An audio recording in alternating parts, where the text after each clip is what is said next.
नमस्कार दोस्तों, मैं नीरज श्रीवास्तव। आप सभी लोग देख रहे हैं न्यू मीडिया।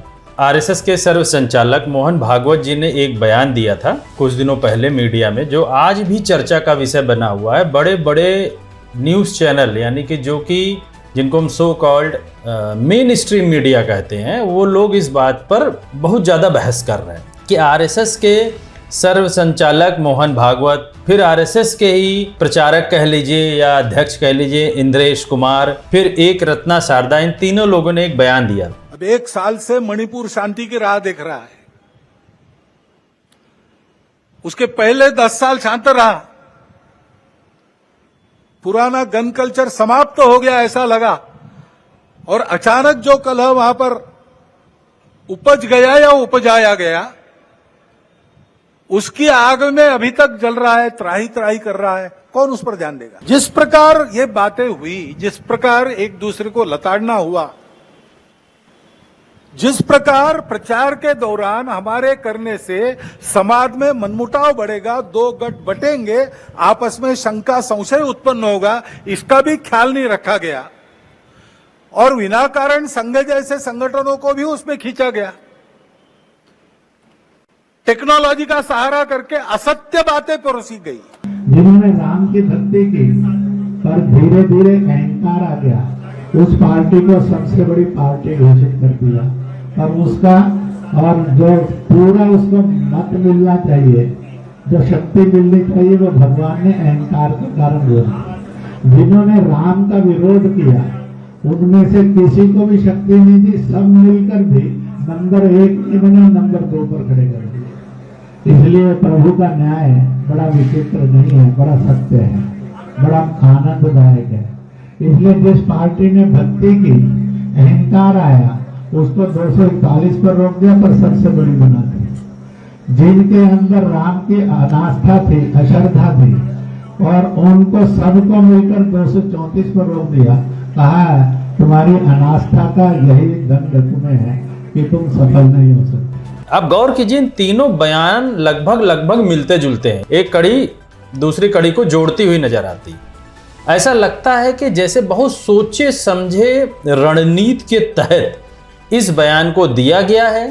अब फिर केंद्र में बैठी हुई सरकार इसको प्रमोट करने के लिए जो मेन स्ट्रीम मीडिया है उसको बोल रखी है कि आप इस पे पूरा डिस्कशन कीजिए, पक्ष और विपक्ष दोनों को मिला के। इसमें आरएसएस के प्रचारक भी शामिल होते हैं हर बहस में, वरिष्ठ पत्रकार भी शामिल होते हैं हर बहस में। एक जी न्यूज पे डिस्कशन चल रहा था जिसमें एंकर अनुराग मुस्कान जी हैं और एलजेपी के प्रवक्ता कह लीजिए AK त्यागी जी बैठे हुए हैं, बीजेपी कांग्रेस के एक उपाध्यक्ष जी बैठे हुए हैं, अजय जी कांग्रेस से बैठे हुए हैं, धनंजय तिवारी समाजवादी पार्टी के प्रवक्ता बैठे हुए हैं, DK दुबे जो कि आरएसएस के प्रचारक हैं वो बैठे हैं, हर्षवर्धन त्रिपाठी ये एक वरिष्ठ पत्रकार हैं, और वरिष्ठ पत्रकार होने के साथ साथ या कह लीजिए वरिष्ठ पत्रकार का तो नाम ही हटा दीजिए, ये एक्चुअल में बीजेपी के प्रचारक हैं, ये आरएसएस के बहुत बड़े प्रचारक हैं। और ये पत्रकार नहीं है। जब एग्जिट पोल आ रहा था तो ये बड़े ताव में बोल रहे थे, उसमें बड़े गर्व में, करे मुझे समझ में नहीं आ रहा है कि कहां से सीटें कम हो जाएंगी। 350 सीटों से ज्यादा आ रही है बीजेपी। और संगीत रागी जी बैठे हुए जो आरएसएस के प्रचारक हैं, और ये शायद दिल्ली यूनिवर्सिटी में प्रोफेसर भी हैं, लेकिन इनका कहीं भाषण सुनेंगे ना तो इनको ऐसे लगता है जैसे इनको उफान है। ये सारे लोग आरएसएस के जो मोहन भागवत जी, इंद्रेश कुमार जी और रतन शारदा जी, ये तीनों लोगों के बयान ऐसे मालूम होते हैं जैसे एक कड़ी में है। एक पहले भागवत जी देते हैं, फिर वो आदेश देते हैं इंद्रेश कुमार को भाई आप बोल दीजिए, फिर वो रतन शारदा जी को आप अपने उसमें लिख दीजिए। उनका एक न्यूज़पेपर भी आता है आरएसएस का, उसमें उन्होंने एक लेख में लिख दिया कि बीजेपी को गुमान हो गया था, इस वजह से जीत गए। देखिए मैं आपको एक चीज बताता हूँ, आरएसएस से ही निकली हुई बीजेपी है, या बीजेपी से ही आरएसएस के जितने भी बीजेपी में जितने बड़े बड़े पद हैं उसमें सब पे आरएसएस बैठती है।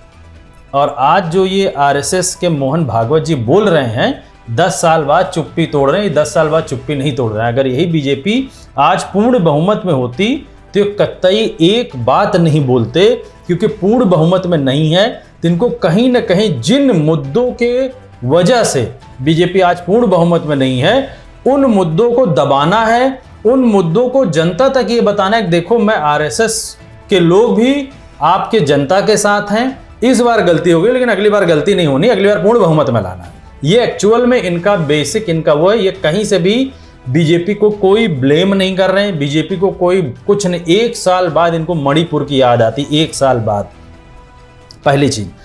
दूसरी चीज, 10 साल तक इन्होंने कुछ भी नहीं बोला बीजेपी के खिलाफ। मैं सिर्फ एक चीज पूछना चाहता हूं अपने सारे सब्सक्राइबर से, सारे देश की जनता से, आरएसएस ऐसा कौन सा सर्टिफिकेट अप्रूव्ड संस्था है कि जो ये बोले और डिस्कशन हो? बहुत सीधी सी बात, आरएसएस कौन सी ऐसी गवर्नमेंट की या इंटरनेशनल गवर्नमेंट की अप्रूव्ड संस्था है जो ये बोलेगी कि ये आदमी हिंदुत्ववादी है, ये आदमी राष्ट्रवादी है, ये आदमी राष्ट्र विरोधी है?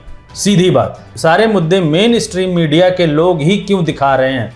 मैं बताता हूं उसके पीछे सबसे बड़ा रीजन क्या है इनके दिखाने का। याद कीजिए 2024 के इलेक्शन में एक मुद्दा बहुत तेजी से गरमाया था, ये था कि संविधान बचाने का, जो कि इंडिया गठबंधन ने संविधान बचाने के लिए पूरे देश को बोला कि आप वोट करिए। कहीं ना कहीं आरएसएस प्रमुख एक बार याद कीजिए उन्होंने बात बोली थी कि आरक्षण पे फिर से पुनर्विचार होना चाहिए, यानी कि अंदर खाने कहीं ना कहीं आरएसएस सारे लोग चाह रहे थे कि 400 पार हो और संविधान को बदला जाए, लेकिन अब 400 नहीं पार हुआ, या इंडिया गठबंधन की स्मार्टनेस या कह लीजिए गठबंधन की पूरी तरीका जो उन्होंने 2024 में जिस तरीके को, जिस रणनीति के साथ इस इलेक्शन में लड़ाई करी, उससे बीजेपी कहीं ना कहीं बहुत बड़े बैकफुट में बहुत पीछे खड़ी हो गई। इससे आरएसएस के दिमाग में एक चीज बैठ गई कि आरएसएस अगर आज केंद्र में बीजेपी हट जाती है, किसी कारणों से हट जाती है, तो आरएसएस के अंदर भी टूट हो जाएगी और बीजेपी के अंदर तो टूट होगी ही होगी, और अगले 30-40 सालों तक बीजेपी, या हो सकता है बीजेपी पार्टी ही खत्म हो जाए। यही डर आरएसएस के प्रमुख को सता रहा है बार बार, क्योंकि 10 सालों में जो लाभालाभ इन लोगों ने राजनीति का, जो इन लोगों ने सत्ता का मजा लिया है, उससे आरएसएस के भी कुछ लोग ऐसे हो चुके हैं जो सत्ता में रहना ही पसंद करते हैं। इसी कारण से आरएसएस प्रमुख मोहन भागवत को यह बयान देना पड़ गया। गौर कीजिए, तीनों लोगों ने एक ही स्टेटमेंट पास किया। किसी ने यह नहीं बोला कि बीजेपी 400 का नैरेटिव क्यों ली, किसी ने यह नहीं बोला कि बीजेपी ने रोजगार क्यों नहीं किया, किसी ने नहीं बोला कि आम जनता इतनी त्रस्त थी महंगाई से। किसी भी इन तीनों प्रवक्ताओं में से किसी ने यह बात नहीं बोली। वो इसलिए नहीं बोली क्योंकि उनको पता है कि ये मुद्दे अगले 5 साल, अगले 10 साल तक ज्वलंत मुद्दे हैं। हर होने वाले इलेक्शन में ये ज्वलंत मुद्दे हैं। इसलिए आरएसएस इस बात को मट्टी डालने की तैयारी कर रहा है कि बीजेपी क्यों हारी है, ये मुद्दे खत्म हो जाए देश से। इसलिए आरएसएस के मोहन भागवत जी ने इस मुद्दे को छेड़ा है ताकि लोग इसी के इर्द गिर्द घूमते रहें और आम जनता को ये समझ में आए कि देखो आरएसएस भी नाराज हो गई है, और इनके नीचे के कार्यकर्ताओं को समझ में आया कि देखो आरएसएस का आला कमान भी नाराज है बीजेपी से, इसलिए हमें फिर से उसी तरीके से काम करना चाहिए, या हमें राजनीतिक लाभ लेने के लिए आगे और बढ़ना चाहिए ढंग से। क्योंकि आने वाले 3 से 4 महीने के अंदर में 2 मेजर जगह पे इलेक्शन है। नंबर 1 महाराष्ट्र, दूसरा है हरियाणा। इन दोनों जगह में बीजेपी की हालत बहुत खस्ता है। अगर 2024 के लोकसभा के तर्ज पे ही अगर इलेक्शन हो जाए तो महाराष्ट्र में इंडिया गठबंधन को लगभग 200 से 220 सीटें मिल जाएंगी 288 सीटों में, और हरियाणा के 90 सीटों में से लगभग 75 से 80 सीटों के बीच में कहीं रेंगती हुई नजर आएगी इंडिया गठबंधन। यही डर आरएसएस के अंदर बैठा हुआ कि अगर यही परिणाम आ गया तो आने वाले समय में बिहार में भी इलेक्शन हो जाएगा, और बिहार में इलेक्शन का असर ये दोनों स्टेट्स के इलेक्शन का जरूर पड़ेगा। उसकी वजह से बिहार का भी इलेक्शन हार जाएंगे। अगर बिहार का इलेक्शन हार जाते हैं तो निश्चित तौर पे जेडीयू के नीतीश कुमार जी सीएम बनने के लिए इंडिया गठबंधन का साथ पकड़ लेंगे, यानी हाथ का साथ पकड़ लेंगे, और उसके बाद उनको कहीं ना कहीं केंद्र से अपने जो दिया हुआ है समर्थन वो वापस लेना पड़ेगा, और इस तरीके से हो सकता है कि एनडीए गठबंधन की सरकार गिर जाए। यही डर आरएसएस के अंदर, यही डर आरएसएस के प्रचारकों के अंदर बैठ चुका है। इसीलिए ये लोग इन मुद्दों को उठा रहे हैं ताकि आम जनता तक ये पहुंचा जा सके और कहा जा सके कि बीजेपी अपने आप को इतना बड़ा बना ली थी कि उनके अंदर घमंड हो गया था, जबकि कहीं ये आरएसएस के प्रचारक या मोहन भागवत जी ये नहीं बोल रहे हैं कि शंकराचार्य, जो कि हिंदू धर्म सनातन धर्म के हेड माने जाते हैं, शंकराचार्य ने मना किया था, लेकिन उसके बाद क्यों किया इन्होंने प्राण प्रतिष्ठान, ना उन्होंने इसका विरोध किया, ना उसके बाद इन्होंने बोला कि 10 सालों से आपने कोई रोजगार डेवलप नहीं किया, महंगाई पे ध्यान नहीं दिया, आपके सारे एमपी घमंडी हो चुके हैं।